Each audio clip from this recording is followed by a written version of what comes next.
Corporate hospital అనగానే చిన్న జబ్బుకి కూడా లేనిపోని టెస్టులు అవి చేసి అడ్డగోలుగా ఫీజు వసూలు చేస్తారనే వార్తలు వింటూనే ఉంటాం. అందులోనే స్కామ్ను వెతుక్కున్నాడు ఓ యువకుడు. అదేంటో ఎలా జరిగిందో మీరే చూడండి.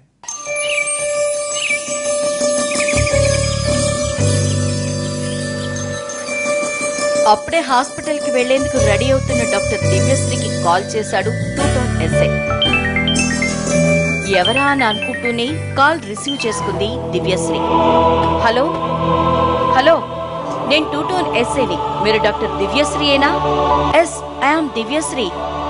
మొన్న మీరు జగదీశం అనే పెద్దానికి ట్రీట్మెంట్ చేశారా? జగదీశమా? చేశాను అంది. జగదీశం రాత్రి చనిపోయాడు. అతను మీ వల్లే చనిపోయాడంటూ బంధువులు మీ మీద కేసు పెట్టారు. కేసా? నా పైన? అతను ఎలా చనిపోయాడో ఎందుకు చనిపోయాడో నాకేం తెలుసు? దిస్ ఈజ్ ఆల్ రబ్బిష్ అందామె. ఓకే, నేనేదో సెటిల్మెంట్ చేసి మీపై కేసు రాకుండా చేద్దామని కాల్ చేశాను. మీరు చూస్తే ఇలా అంటున్నారు. సరే, వచ్చి అరెస్ట్ చేస్తాను, కోర్టులోనే తేల్చుకోండి అంటూ కాల్ కట్ చేయబోతుంటే, హలో హలో, ఈ కోర్టులు అవి అంటే నాకు చాలా ఇబ్బంది అవుతుంది. సెటిల్మెంట్ అంటే ఏం చేస్తారు అని అడిగిందామె. ఏముంది, ఓ 1,00,000 రూపాయలు ఇస్తే వాళ్ళకి ఏదో ఒకటి చెప్పి సెటిల్ చేస్తాను, లేదంటే మీ ఇష్టం, లాయర్ ఖర్చులకే లక్షలు అవుతాయి అన్నాడు ఎస్ఐ. ఏం చేయాలో అర్థం కాక ఓకే అంది దివ్యశ్రీ.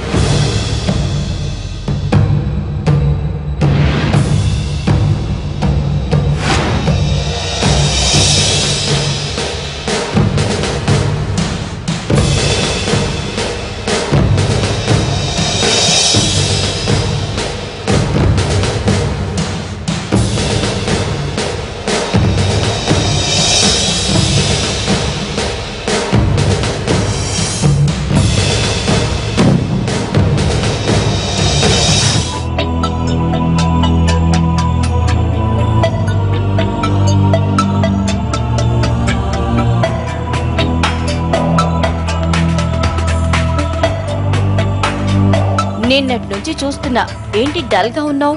పండక్కి ఊరెళ్ళలేదని ఫీలింగా అని అడిగాడు దివ్య లవర్ అర్జున్. అదేం కాదు, అయినా మనలాంటి డాక్టర్లకి ఫెస్టివల్స్ కూడానా? మరేంటి ప్రాబ్లం, నాతో చెప్పకూడదా అని అడగ్గా ఎస్ఐ చేసిన సెటిల్మెంట్ గురించి వివరించింది దివ్య.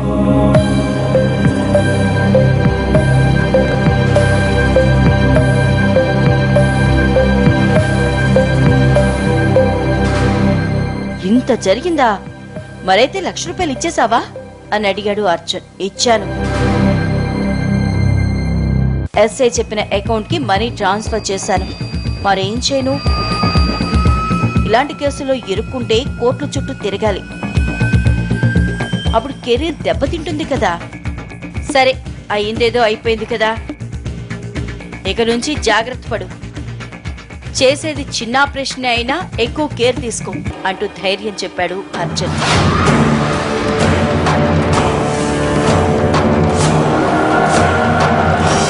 కుమార్, నువ్వు ఒకటి గమనించావా? ఈ మధ్య నేను చాలా ఫేమస్ అయిపోతున్నాను అన్నాడు టూటౌన్ ఎస్ఐ త్రినాథ్ రెడ్డి. ఏం సార్, సడన్ గా ఎందుకలా అనిపించింది? మరి ఏ హాస్పిటల్ కి కాల్ చేసినా, ఏ డాక్టర్ ని పలకరించినా నన్ను గుర్తుపట్టడమే కాదు, కింద నుంచి పై దాకా చూసి ఒడికిపోతున్నారనుకో అన్నాడు ఎస్ఐ. ఎందుకని సార్ అని అడిగాడు కుమార్. ఎందుకంటే ఏం చెప్తాం, బాగా పనిచేస్తున్నాం కదా, పైగా ఫ్రెండ్లీ పోలీసులం, రెస్పెక్ట్ ఇస్తున్నారేమో అన్నాడు ఎస్ఐ. ఇలా వాళ్ళిద్దరూ ఆనందపడసాగారు, తెర వెనక ఏం జరుగుతుందో తెలియక.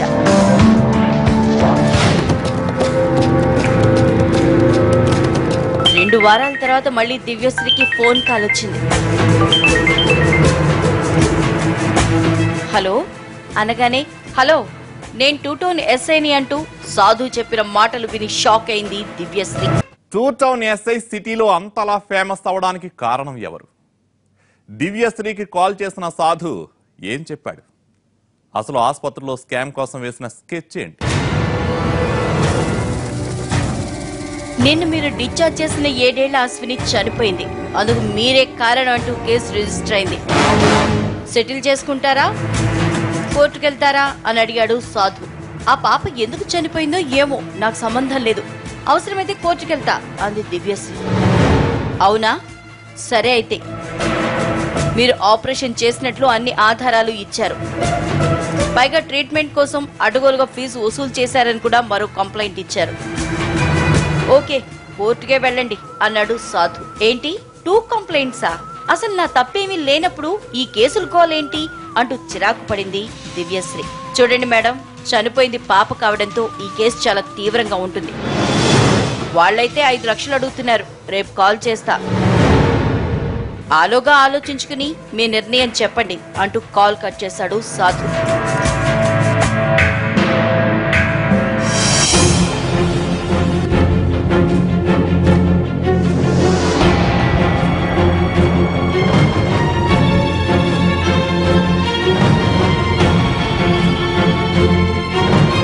ఏంటి 5 లక్షలా?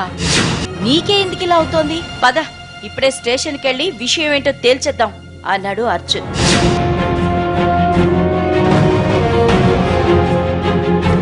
స్టేషన్ కా?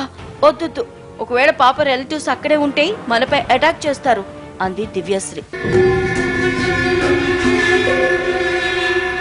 ఏం చేస్తారో చెయ్యని, మనము తేల్చుకుందాం. ఇలా భయపడుతూ వాళ్ళకెందుకు లక్షలు ఇచ్చుకోవాలి? నువ్వేం టెన్షన్ పడకు, నేనున్నానుగా అని అర్జున్ ధైర్యం చెప్పడంతో అతనితో స్టేషన్ కు బయలుదేరింది దివ్యశ్రీ.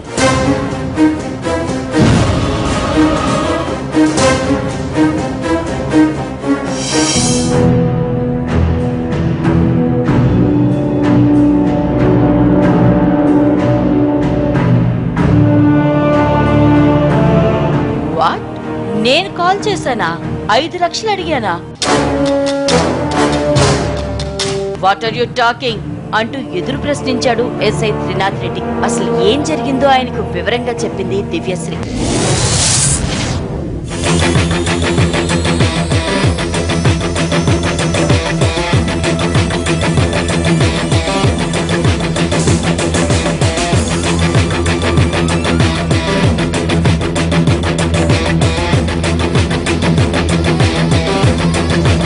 మీకెవరో ఫేక్ కాల్స్ చేశారు, నేనెవరికి అలా చెప్పలేదు. అసలు నేను సెటిల్మెంట్లే చేయను అన్నాడు ఎస్ఐ. అంటే ఆ ₹1,00,000 కాల్ కూడా ఫేకేనా అని అడిగాడు అర్జున్. కావచ్చు అన్నాడు ఎస్ఐ. సో ఎవరో దివ్యను మీ పేరే చెప్పి బ్లాక్మెయిల్ చేస్తున్నారు, ఇప్పుడు ఏం చేద్దాం అని అడిగాడు అర్జున్. ఇప్పుడు నాకు చెప్పిందంతా పేపర్ పై రాసి ఇవ్వండి, మీకొచ్చిన కాల్ నెంబర్స్ కూడా ఇవ్వండి, కంప్లైంట్ తీసుకుంటాం. వాడిని వదిలే ప్రసక్తే లేదు అన్నాడు ఎస్ఐ.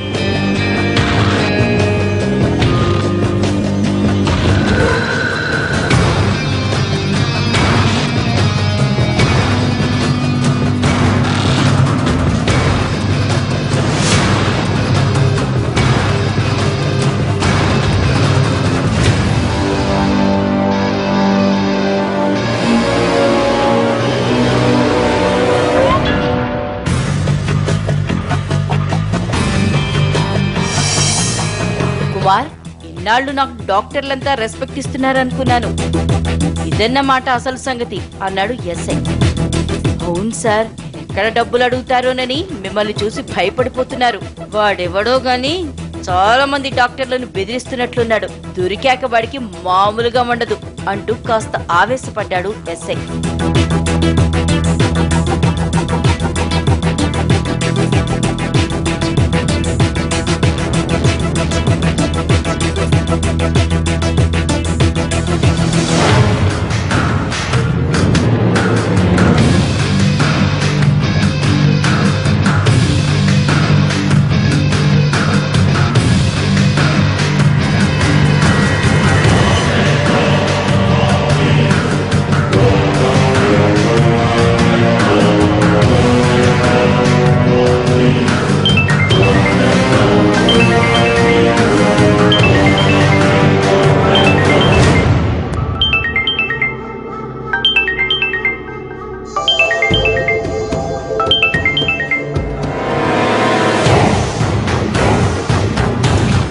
లక్షలు అడిగితే స్టేషన్లో కేసు పెడతావా?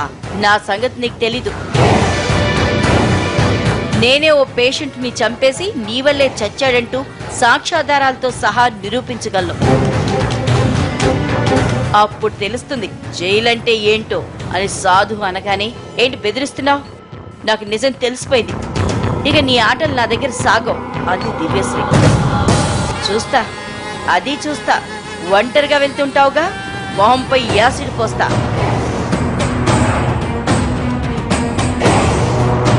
ఎలా తప్పించుకుంటావో చూస్తా అంటూ కాల్ కట్ చేశాడు సాధు.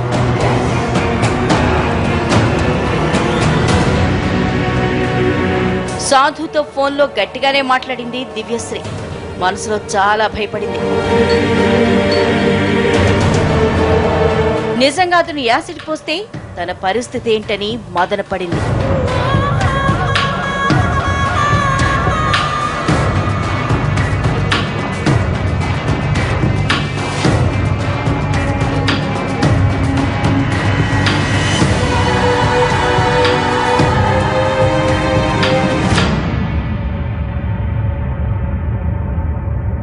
స్టేషన్లో కేసు పెట్టిన విషయం అతనికి ఎలా తెలిసింది? అంటే నా కదలికలన్నీ గమనిస్తున్నాడన్నమాట. నేను బయటికి వెళ్తే డేంజరే, ఎప్పుడైనా ఎలాగైనా యాసిడ్ పోస్తాడు అంటూ తీవ్ర ఆందోళన చెందింది దివ్య.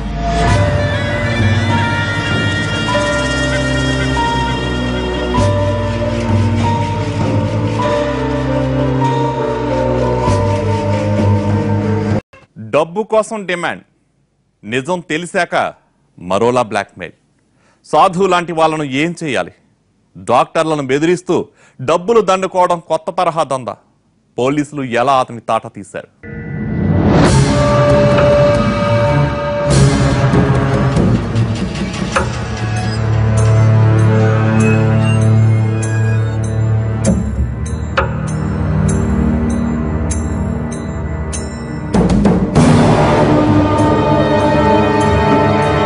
సాధు ఫోన్ నెంబర్ ని ట్రేస్ చేసిన పోలీసులకు అవి డూప్లికేట్ అడ్రస్ ప్రూఫ్లతో సంపాదించినవని తెలిసింది.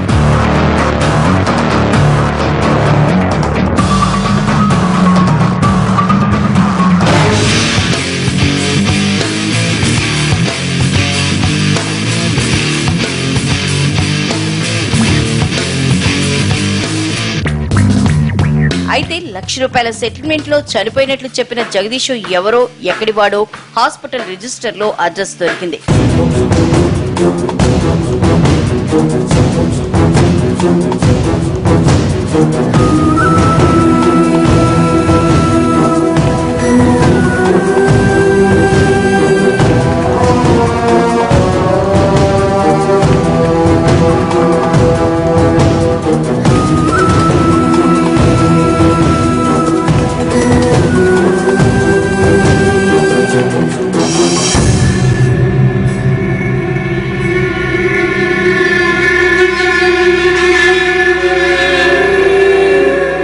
ఇప్పటి వరకు 20 మందికి పైగా డాక్టర్లను ఇలాగే బెదిరించారు.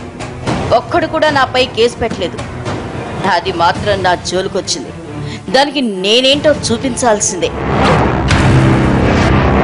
నేను జైలుకెళ్ళా పర్వాలేదు, దాని మొహం మీద మాత్రం ఖచ్చితంగా యాసిడ్ పోస్తా అనుకుంటూ రగిలిపోయాడు కంత్రి సాధు.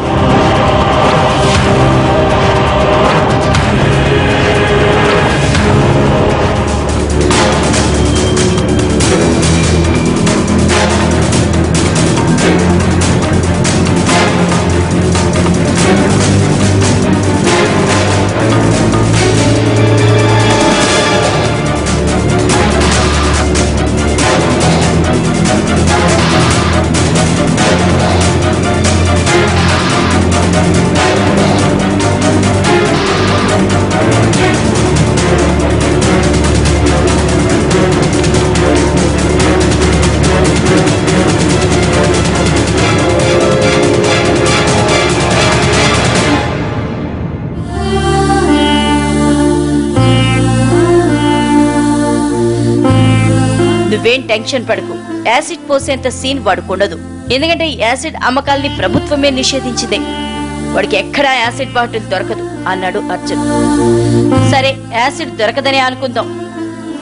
ఏ కత్తితోనో దాడి చేస్తే అప్పుడు నా పరిస్థితి ఏంటి? నేనుండగా నీకు ఆ పరిస్థితి రానిస్తానా చెప్పు? అయినా పోలీసులు వాడి కోసమే వెతుకుతున్నారు. ఇవాళ రేపు పట్టుకుంటారులే అని ధైర్యం చెప్పాడు అర్జున్.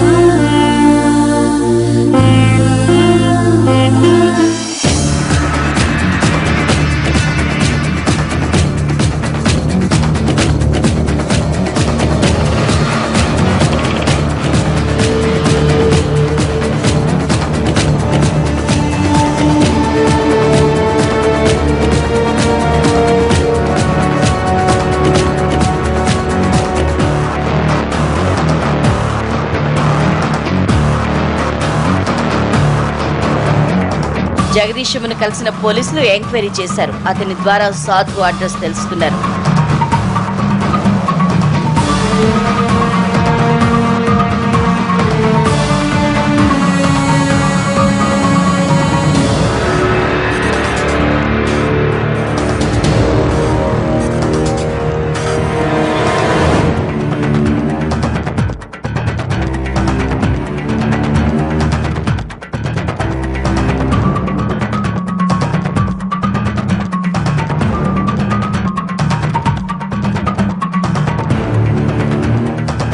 పోలీసులు సాధు ఉండే ఏరియాకు వచ్చి అతని కోసం ఎదురు చూశారు. ఎంతసేపైనా సాధు రాలేదు. కారణం, వాళ్ళని చాట్ నుంచి చూసిన సాధు అట్నుంచి అటే పారిపోయాడు.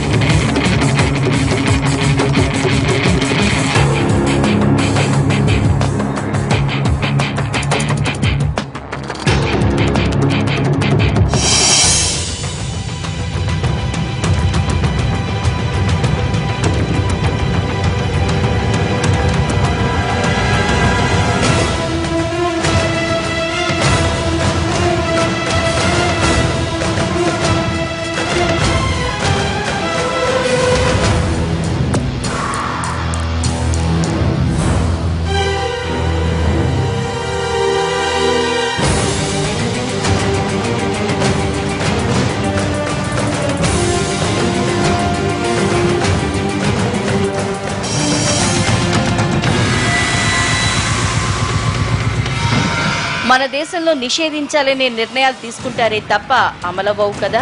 సాధుకి యాసిడ్ బాటిల్ ఈజీగానే దొరికింది.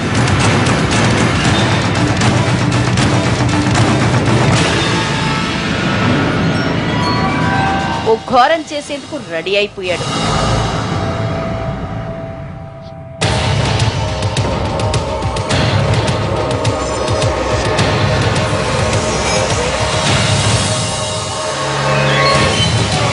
ఏంటే అలా చూస్తున్నావు? నేనే సాధుని. ఇన్నాళ్ళు నా వాయిసే విన్నావు, ఇప్పుడు నేనేంటో చూస్తావు. ఏంటో తెలుసా? యాసిడ్ అంటూ దాడికి సిద్ధపడ్డాడు సాధు.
అర్జున్ కి మనసులో కీడు శంకించింది.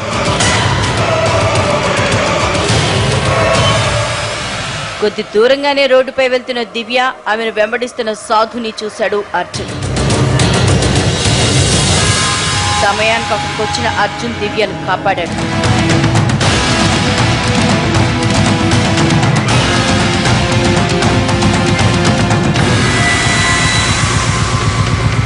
సీన్లోకి ఎంటర్ అయిన పోలీసులు దివ్యను కాపాడిన అర్జున్ ని మెచ్చుకున్నారు.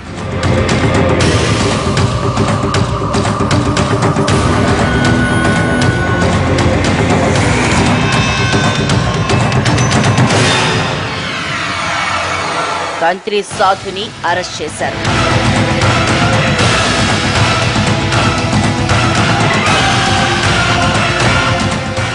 కన్నింగ్ సాధు ఇలాంటి చాలా మోసాలు చేశాడు. ఎన్నో చిన్న చిన్న ఆసుపత్రుల నుంచి లక్షలు వసూలు చేశాడు. ట్రీట్మెంట్ వికటించి పేషెంట్ చనిపోయాడనగానే తమ పరువు పోతుందన్న భయంతో ఆసుపత్రుల యాజమాన్యాలు, డాక్టర్లు డబ్బులు ఇచ్చేవాళ్ళు. 10 లక్షలతో బేరం మొదలుపెట్టి ఎంతో కొంత గుంజేవాడు. చివరకు వాడి పాపం పండి కటకటాల పాలయ్యాడు. ఇలాంటి నేరాలు కూడా జరుగుతున్నాయి. డాక్టర్లు అలర్ట్గా ఉండమంటోంది ఈ స్టోరీ. ఇది